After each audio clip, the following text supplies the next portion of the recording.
Hello friends, మా ఇంట్లో అయితే ఈరోజు చికెన్ కర్రీ విత్ జొన్న రొట్టె. నేనైతే జొన్న రొట్టెని ఎలా తయారు చేసుకోవాలో చూపిస్తున్నాను.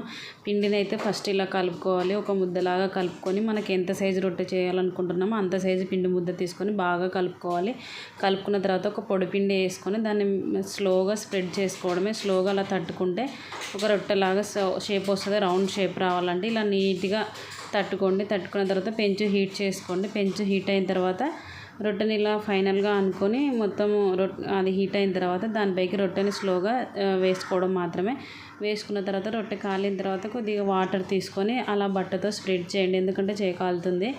ఇలా కాలిన తర్వాత రెండు సైడ్లు తిప్పేసుకొని దీన్ని బాగా కాల్చుకోండి. చాలా టేస్టీగా ఉంటుంది. నాకైతే రొట్టెలు చేయడం ఇష్టం, అలవాటు కాబట్టి చేతి అలుకుతున్నాను. మీరైతే ఇలా అలకద్దండి, ఎందుకంటే చేయి కాలుతుంది. అనే రొట్టెలు ఇలా తయారు చేసుకోండి. ఈరోజు అయితే మా ఇంట్లో చికెన్ కర్రీ చాలా టేస్టీగా వచ్చింది. రొట్టెలు కూడా చికెన్ కర్రీ విత్ జొన్న రొట్టె చాలా టేస్టీగా ఉంటుంది. మేమైతే చికెన్ కర్రీ, అన్నము, జొన్న రొట్టెలు చేసుకొని ఫుల్గా ఎంజాయ్ చేసినాము. నేను రొట్టెలు ఎలా చేస్తున్నానో మీకు నచ్చినట్లయితే నాకు కామెంట్ చేయండి.